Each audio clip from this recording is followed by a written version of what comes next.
Traveling with a rebreather is what can only be described as an absolute nightmare. So here on Trident Warriors, I'm going to show you how I travel with mine and some of the equipment so as to both reduce the weight that I have in my check-in luggage and also to reduce the risk of very expensive items getting stolen or lost or such. And my carry-on bag is what one can only describe as extremely heavy. We're going to weigh the dive bag. This is actually my carry-on, okay? So you can see here on the weight as I lift up. Oh my God.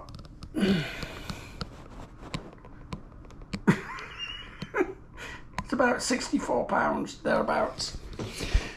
And that's what I sneak onto the aeroplane, and I have no choice to do it because everything that's inside this bag is either incredibly expensive or incredibly heavy. So we're going to do an unpack. This is already packed. I've just returned from a trip, so I'm going to do an unpack and you're going to see exactly what it looks like inside. Okay, so here we go. There is a set way that we have to open this, and I always have to tell security, any agents on the airport, that they have to open it a certain way. So we'll open it up now, and I always take a little peek inside so I see and make sure that I'm opening it the correct way. So first off, I can see all of the gubbins down here, so I'm going to open it up. You can see right here. There you go. Okay, so this is the majority of the equipment that I need for the CCR. The only thing that is not in here is the wing and the backplate for the CCR, and also the O2 and DIL cylinders. So I'm going to switch over to this side first, open up this section, and on this side you can see I have my DPV batteries, and there's 4 of those. I have 2 TBVs, and I take all 4 of those batteries. You can see in here that these are all compliant with the aircraft. They're 97.68 watt hours. I believe the requirement on the IATA is no greater than 98. So that's the batteries out. Now, a little word on these batteries actually. It's interesting that there is no legal limit, from what I can tell, on how many batteries you can actually take. It's just that the actual battery itself is only allowed to be up to 98 on the rating, 98 watt hours. So I've got 4 of these. So technically I'm kind of 3 times over the limit. Anyway, taking the closures off. That's how that would normally close, and making sure that there's a nice soft pouch there because of the rise in the canister here, and then I would just simply close that up and it closes nice and easy. Okay, here is my loop. So we have the loop hose on here, and we also have a set of minnow counterlungs. Really like these minnows. Actually, they're a lot better than the front mounts. So this is from an ISE in the Space Corp Meg 15. So, and notice on the end here I 3D printed some stoppers here, so that basically stops anything getting inside the hose. I'll see if I can take that off a second. You can see in there's the void, and then I just printed these off. These are actually available on Thingiverse. I'll try and post the Thingiverse link to those later on. It is sometimes a little bit of a pain, and you've got to be careful that you don't pinch the actual O-rings. So that is the loop out of the bag, like such. Okay, and now we're going to move on to the actual CCR unit itself. So I've got this center strap here. Pull that out. I've got a couple of lights. These are actually really nice lights. Actually, these are the dive rig, 6,000 lumens, and I think they're about $160. I have been told that, or I have actually seen a couple of these lights fail with the buttons, so I've got to figure that out. So there's my lights. This is my big blue 10K. Again, super expensive. And then there's the smaller one here, which is my variable focus light. So I've got 4 lights in here. I've got a backup computer, which I store there. And so here we go. This is how I actually route all of my regulators. So I actually have 3 bailout regulator sets in here with first stages and SPGs on each of them, and I also have the first stages and necessary hoses for the rebreather itself. So first out of the box is the O2 side of the rebreather. As you can see here, that's the O2 side. So O2 on this side, just an SPG on there, and the connectors, that is for the head unit, and this is for attaching the counterline on that side. So next one out, let's take this one here. Looks like to be the most accessible, and this is again the dill side of the rebreather. So again, first stage here, SPG, that is for the wing, for the inflator on the wing, and this is for the counterline. Okay, and next out is going to be one of the many, one of the three bailout sets that I have. You can see how this one is actually wrapped around. So moving that to the side, and here, so this is the long side of the hose. So I've got the long hose here, and this is on the XTX 200 Apex, and with the first stage there and just an SPG. And I always connect up a quick connect on all of my first stages. That allows me to connect into the dill side on my rebreather, or also inflate my my DSMBs if I want. So that's that regulator. Next one that I shall bring out is, let's see here. So again, this is going to be my O2. So this is an O2 clean regulator that I'm pulling out here.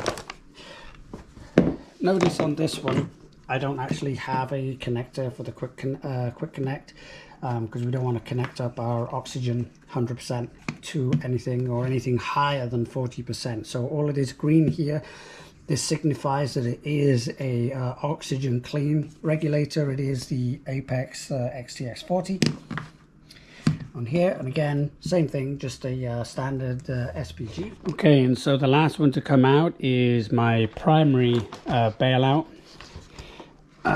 regulator set. You see why here.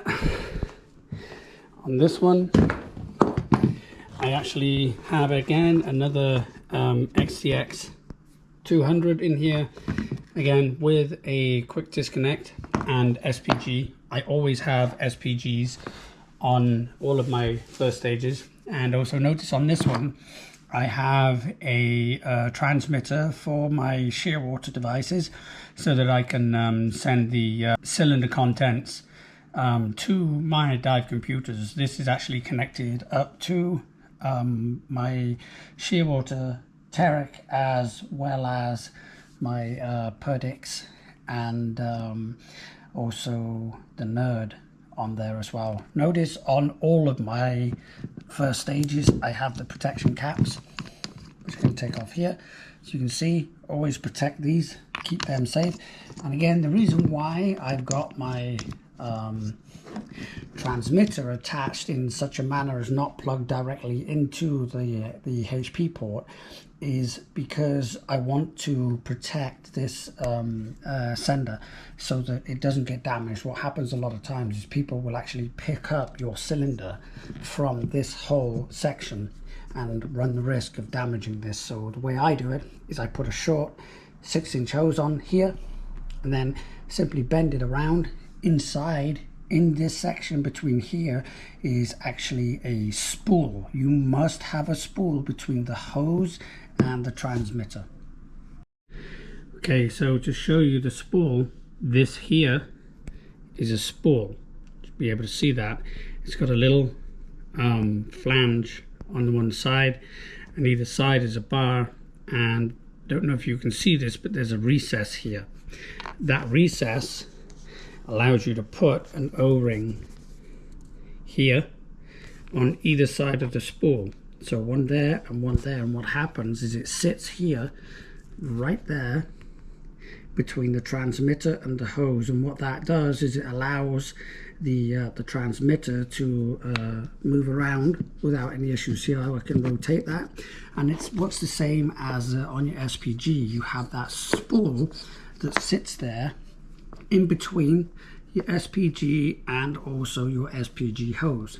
If you ever get any leaks through here, it is most definitely going to be caused by this spool here or the O-ring. So I highly recommend that all divers, CCR or even open circuit or whatever, you just buy a spare spool, put it in your spare Save a Dive pack.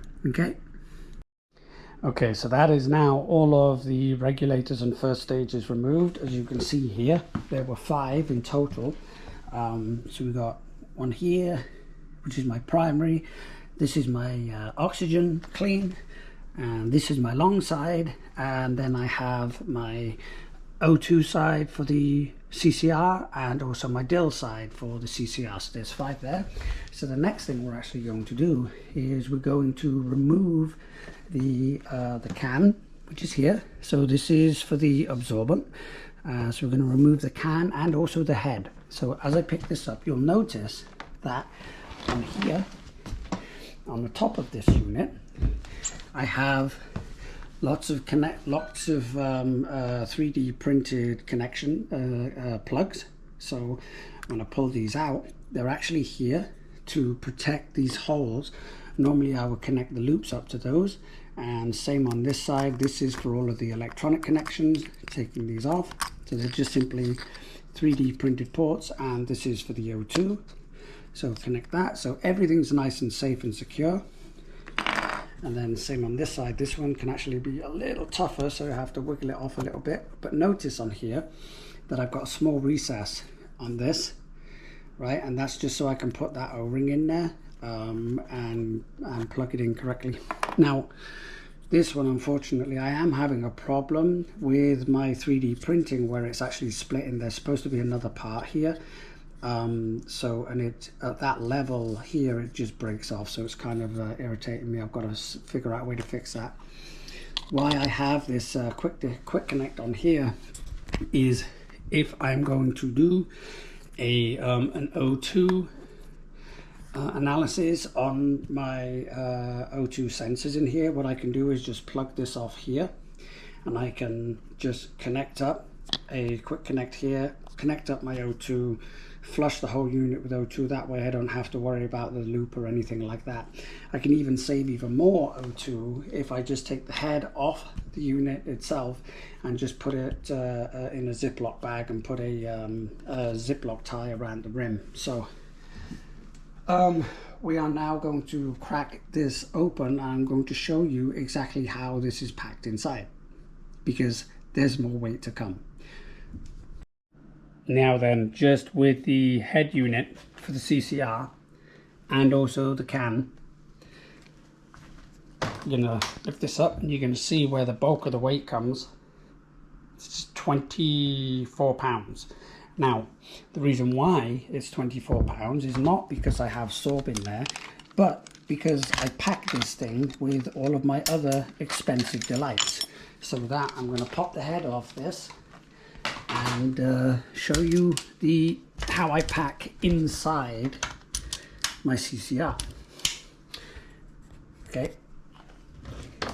see if I can do this with one hand. Earlier. Okay, so that's my head unit off, and just show you inside. Not that it really matters much for you guys, but you can see in here that's the underneath of the CCR with the 3 O2 sensors.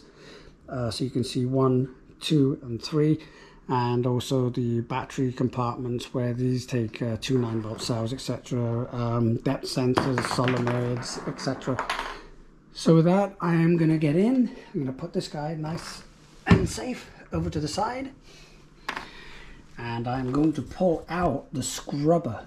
Now, with this scrubber, normally put my finger in there, nice and gently. It's kind of hard to do this one-handed. Pull it out. Okay, notice there's no scrubber in there, but there is a lot of toys. Okay, before we get to that, if you notice inside in the bottom of this can, we have a lot of goodies as well, and this is why it is so heavy, because I have batteries, which of course you have to take on the flight. I also have my valves. I have a left and right packed inside here, and these go onto my carbon fiber cylinders. So you'll notice the thread here is actually an M18. It's a much smaller thread than the standard cylinders. And the reason for that is because they are carbon fiber cylinders. So this is my O2 side, you can see with the green, and this is my Dell side. And a couple more batteries in here. These are just spare batteries for dive computers. And finally, in here is just the absorbent pads. There's actually 6 of them, but I use them to wrap something else. And finally, the stepper.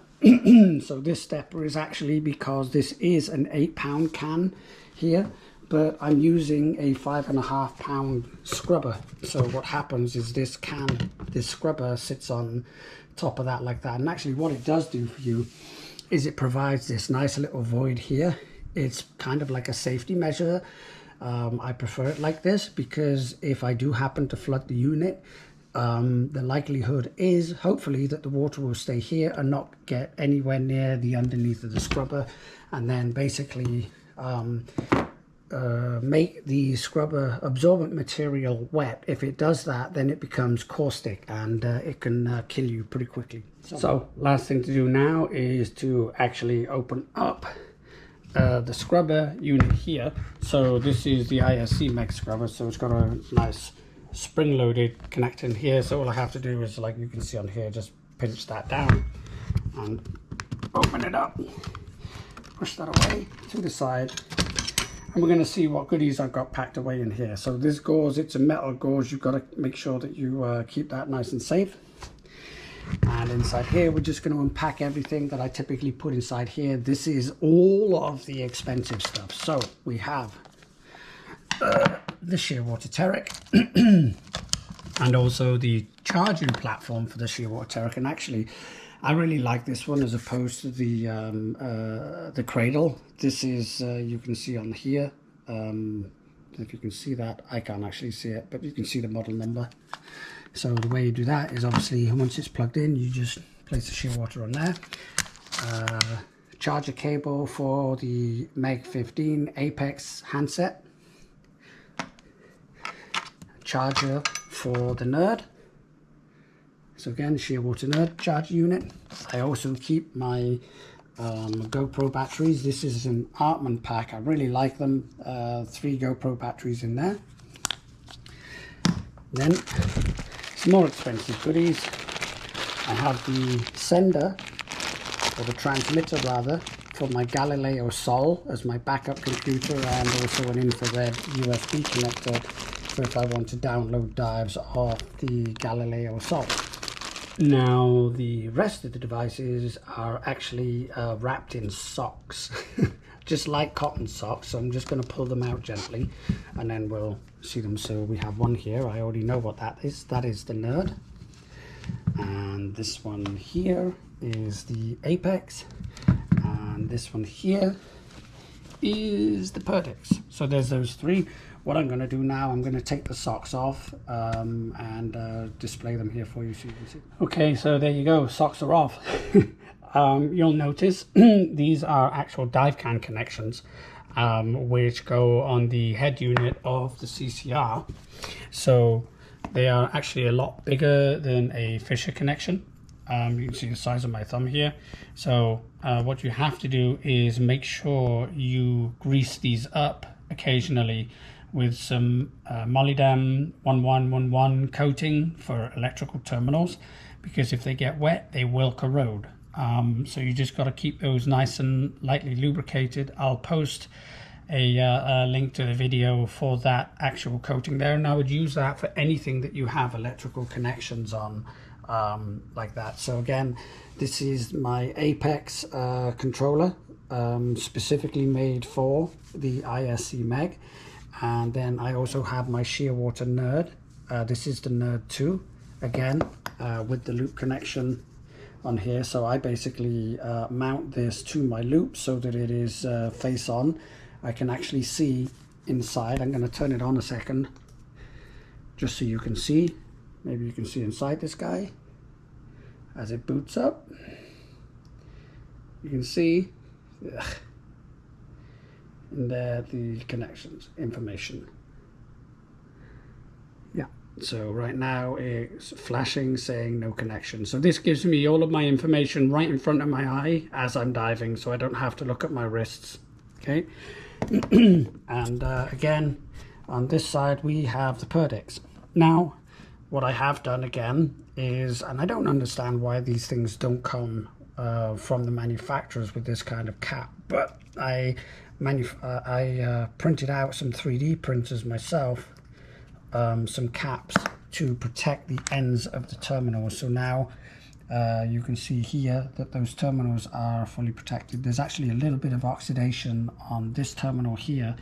Don't know if you can see it, but that happened before I learned the trick about the grease. Again, little screw fitting here. This is to protect the connectors. I'll also post a link to the Thingiverse files for this as well, should you have a ISC Meg 15 and you want to print those off. Okay, so that's it, folks. That's actually unwrapping my carry-on bag with my Meg 15 and the auxiliary equipment. So if you ever see me on an aircraft lifting this thing, trust me, it's heavy, and I think the limit for overhead baggage is something like 15 pounds or something like that. This is obviously way in excess of that, so I always try to hide it when I'm checking in. So I've always got it buried under all my other bags on the cart, and I kind of push the cart so that the checkout or the check-in desk doesn't actually see that bag for the most part. Or if I'm flying with friends, I ask them to just wait, and they keep hold of my carry-on whilst I go and check in, and then I take my carry-on and then they go and check in, all for the sake of being able to get my rebreather from, say, the States to the Philippines or wherever I'm going with it.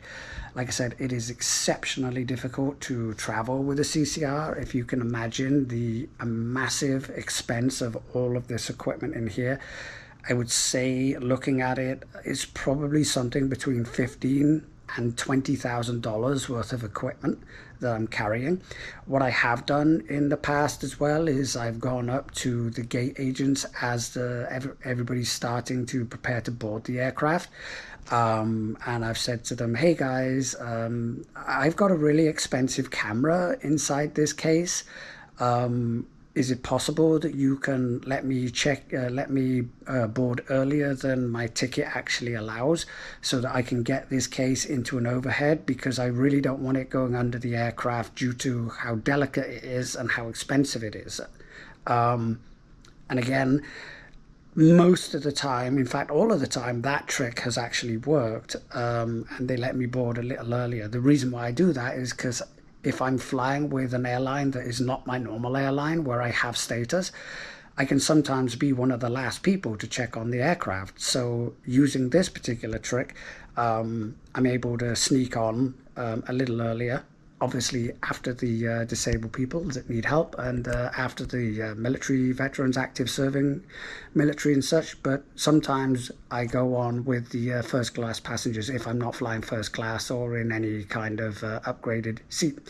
That way I get this bag up into the overhead before the en masse come and swallow up all of the space. The other thing is, obviously, when I'm lifting this bag up, I need to not wince. It's I'm actually crying inside when I'm lifting this bag up. It is heavy, especially to lift over your head, but you try and put it in there.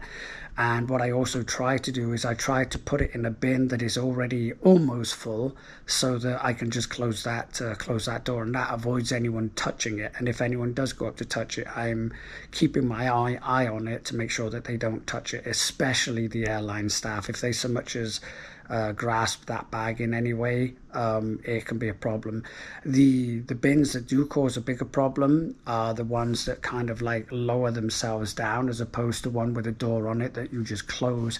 Again, because of the weight of this bag, some staff might be like, oh my lord, what's that? What is in this bin? So I try and avoid that by being a very helpful passenger and helping people put their back luggage into those bins, and then once it's full, I close it, so that then there's no need for the airline staff to touch it. So just being a, I guess, friendly passenger and helping people, that really helps. And just being really polite when you're traveling with it, but also being sneaky. You have to be, because of the weight of this stuff. There's just simply no way that I'm going to check in this kind of equipment, as expensive and as delicate as it is.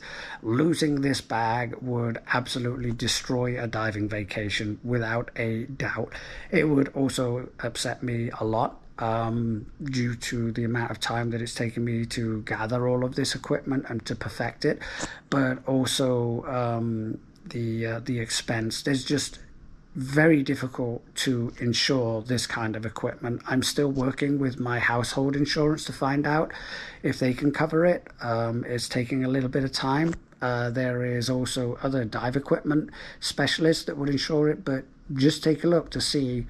Insuring $20,000 worth of dive equipment is not easy, and it's not cheap. So I am a budget conscious traveler. I'm also very conscious about how much money I actually spend on things, except my dive gear itself. So yeah, these are the first world problems of being a CCR diver that travels with his unit. I hope that this video is helpful to you. If you are a traveling CCR diver, you have all of my sympathy. If you're thinking about buying a CCR, this is what you've got to look forward to.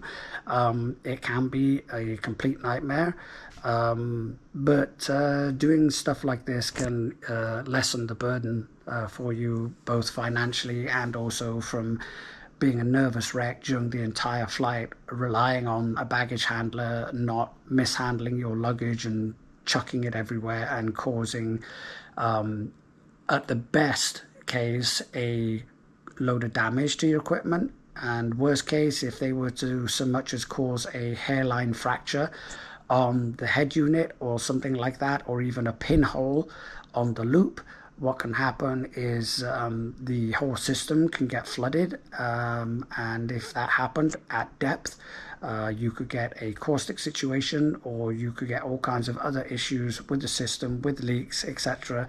And you could possibly die. So this is why I am extremely protective of it. More about the death and more about the cost than anything at all. So anyway, hope this video was helpful. Sorry if I'm muttering on. I'm going to try and make it as short as I can. And have a good one. So this is Trident Warriors. Remember, we are a organization that teaches military combat veterans diving for free, from open water through to dive master. We do have other programs for teaching instructor and such, but if you're interested, go over to www.tridentwarriors.com, and hopefully we'll see you sometime, either on training or on one of the trips that we put together. Okay, have a good one. Cheers.